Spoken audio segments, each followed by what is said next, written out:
Bismillahirrahmanirrahim. Terima kasih kepada saudari pengacara majlis. Mohon ingatkan saya, andai kata saya terlebih masa tadi. Baik, pertamanya tuan-tuan dan puan, pada tengah hari ini, waktu yang sangat mencabar ni, saya akan menerangkan sedikit berkenaan dengan di bawah SIP yang mana berkaitan dengan persediaan buku sekolah untuk tuan-tuan dan puan tengok. Okay, next. Sebelum tu saya nak jelaskan dulu, di bawah SIP ni kita ada 3 fungsi. 3 fungsi saja. Fungsi yang pertama ialah pembangunan dan juga penyelenggaraan. Fungsi kedua ialah aset dan fungsi ketiga ialah perolehan. Banyak yang keliru antara fungsi yang pertama tu, iaitu pembangunan dan penyelenggaraan. Kerana ada juga permohonan yang kita terima dari sekolah yang kadang-kadang nak memohon untuk menukar fungsi suatu ruang ataupun untuk membina, bertanyakan pada SIP untuk pembinaan sesuatu bangunan baru. Semua itu di bawah S4PD, sektor perancangan. Kami, untuk makluman tuan-tuan dan puan, SIP bila bangunan tersebut dah ada, baru kita akan melaksanakan penyelenggaraan bangunan yang sedia ada. Itu peranan kita. Okey, jadi ini 3 fungsi di bawah SIP. Untuk yang kedua iaitu aset, memang kita merupakan sektor yang terlibat dari segi permohonan yang kita dapat daripada PPD dan kita angkat pada KPM untuk kita dapatkan kelulusan item, dan juga kita akan mohon untuk kelulusan untuk pembelian aset. Dan yang ketiga ialah perolehan, yang ini melibatkan perkhidmatan KBK, PKK di sekolah tuan-tuan dan puan, ya, termasuklah BMB. Baik. Next slide. Okey, yang ni saya nak fokus pada bila kita dah buka sekolah nanti, kita pun dah ada cuti. Kalau tuan-tuan dan puan tengok di bawah pembangunan dan juga penyelenggaraan, andai kata terdapat kerosakan semasa cuti sekolah di sekolah tuan-tuan dan puan, perkara pertama yang kita minta kerjasama tuan-tuan dan puan ialah melapor kepada PPD.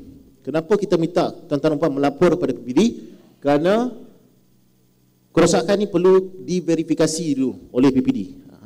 Okey? Pihak PPD akan tengok, sekiranya peruntukan tersebut masih ada di PPD, mungkin boleh terus saja laksanakan penyelenggaraan. Tetapi sekiranya peruntukan itu tidak mencukupi, barulah PPD akan angkat pada JPN.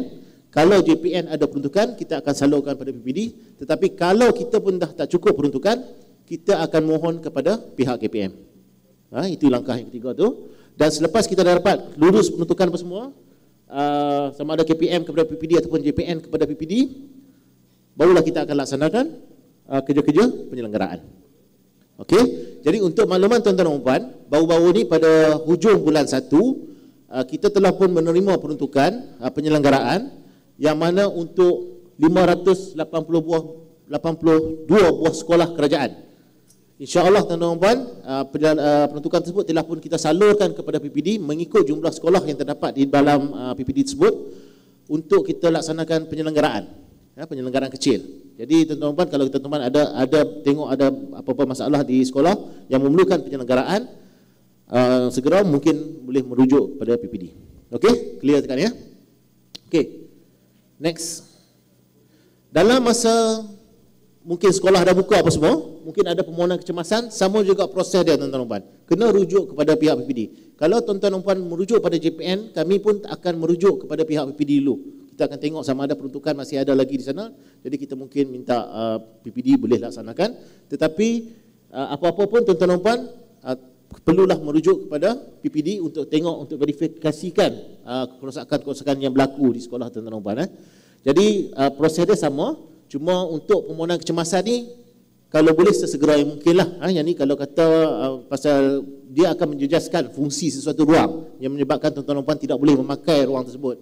Jadi kalau ada berlaku apa-apa kerosakan, terus maklumkan kepada PPD ataupun dan PPD akan maklumkan kepada pihak JPN untuk kita buat penyelarasan di situ. Okey, next. Saya tak pasti dalam ni ada SPK tak? SPK tak ada? Ada juga. Baik, untuk SBK tuan-tuan dan puan, dia tidak ada peruntukan yang turun. Dia merupakan tawaran daripada KPM. Setahun sekali ya. Jadi untuk sekolah bantuan kerajaan, bila kita dapat arahan daripada KPM, PPD akan maklum pada LPS untuk memohon peruntukan Jadi pihak LPS atau sekolah memohon kepada PPD, kemudian PPD akan verify sama ada memohon tu termasuk apa yang nak dibuat dengan duit tersebut. Skop penyelenggaraan yang akan dibuat. Jadi permohonan akan diangkat pada KPM dan juga kelulusan KPM. Jadi untuk makluman tuan-tuan dan puan, permohonan ni hanya sekali dalam setahun. Setakat ni lah. Permohonan hanya digunakan untuk kerja senggara, ubah sesuai dan naik taraf aset ta'alih. Tuan-tuan dan puan-puan tak boleh dah bina laluan berbumbung apa semua. Dia bukan satu benda yang baru. Benda yang dah ada, kita selenggara saja. Ini saja duit yang boleh digunakan pakai melalui peruntukan KPM. Kalau yang lain, duit daripada LPS ke, duit daripada sumbangan lain ke, tak apa. Tetapi untuk duitnya ni hanya menyelenggara aset yang sedia ada. Aset yang sedia ada. Okey, tanggungjawab LPS punya urusan peruntukan yang disalurkan dan juga pihak sekolah sebagai penasihatlah kepada LPS. Jadi ini merupakan untuk tahun 2024, LPS perlu kemukakan permohonan kepada PPD sebelum 8 Mac 2024. Okey, next slide. Jadi pelaksanaan ni tuan-tuan dan puan sedia maklumlah, yang melantik kontraktor nanti ialah pihak LPS. Jadi laksanakanlah. Jangan buat satu binaan baru ataupun struktur baru, cuma penyelenggaraan bangunan yang sedia ada. Jadi ini untuk penyelenggaraan. Ini untuk penyelenggaraan. Okey, next. Baik, seterusnya kita tengok kepada bahagian aset. Tuan-tuan dan puan, nanti bila buka sekolah nanti, saya nak minta kerjasama tuan-tuan dan puan sebagai pengetua di pentadbir premis untuk memastikan perkara-perkara ni masih lagi berkuat kuasa, iaitu peranan-peranan ini ada tak di kalangan tenaga kerja tuan-tuan dan puan.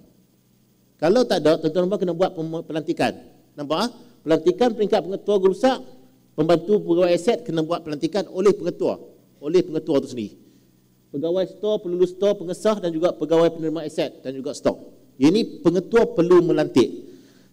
Untuk peranan yang di bawah ni, tuan-tuan dan puan perlu membuat permohonan yang mana kuasa melantik ini ialah di peringkat KSU, KPM. Okey? Jadi boleh tengoklah yang ini secara ini, cuma bila buka sekolah nanti cuba cek balik ada tak lagi peranan ni, masih tak lagi guru-guru tersebut berfungsi dengan peranan-peranan ni masih okey, next slide. Jadi yang ni tuan-tuan dan puan kena pastikanlah, yang ni bukanlah pengetua tu nak kena buat, tidak, cuma tuan-tuan dan puan sebagai pentadbir ataupun ketua jabatan tu memastikan bahawa perkara-perkara ni dilaksanakan. Antaranya ialah aset didaftarkan, yang rosak diselenggara dan semuanya. Dan pastikan juga tuan-tuan dan puan, sekolah PTJ dia melaksanakan mesyuarat JK4 4 kali setahun. Dan sekolah bukan PTJ dan juga sekolah PTJ perlulah mengemukakan laporan JK4 pada setiap 10 tahun lah. Pada setiap 10 tahun. Ini perkara yang mandatory untuk kita dalam melaksanakan pelaksanaan aset ni. Okey, next slide. Okey. Nanti tuan-tuan dan puan, bila buka sekolah nanti ada 3 kategori penerimaan aset ataupun yang tuan-tuan dan puan boleh dapatlah.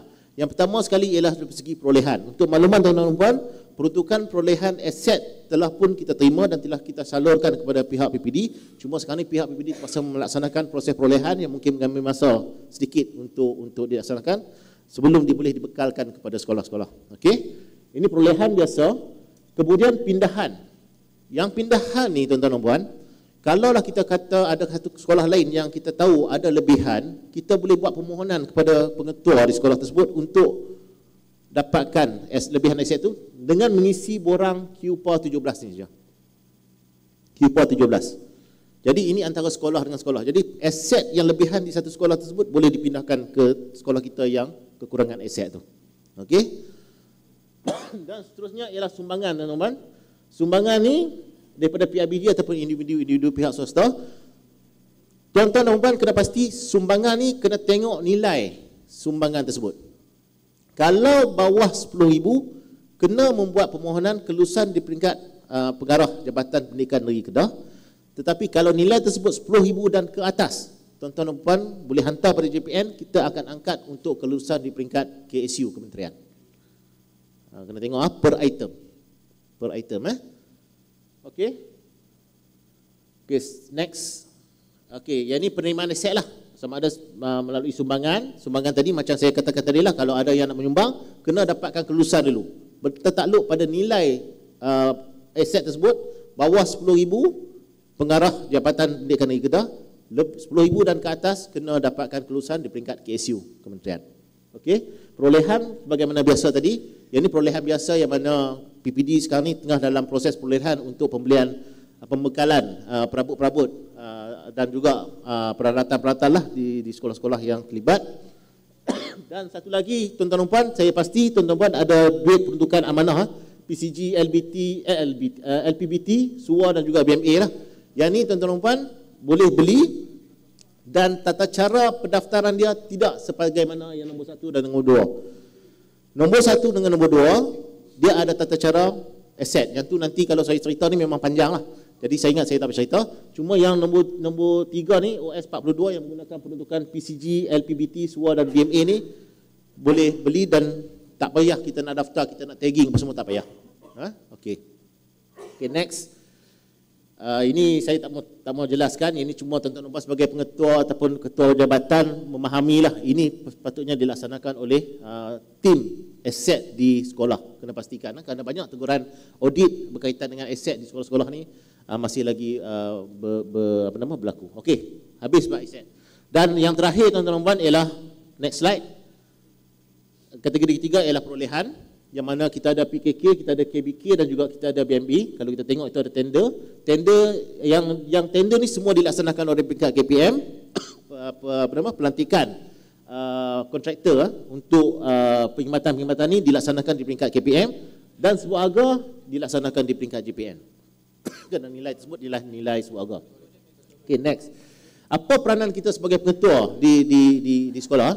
Tuan-tuan dan puan merupakan orang yang menerima perkhidmatan tersebut. Jadi kita kena pastikan perkhidmatan tersebut adalah sebagaimana mengikut dokumen kontrak yang telah pun ditandatangani antara Kerajaan Malaysia dan juga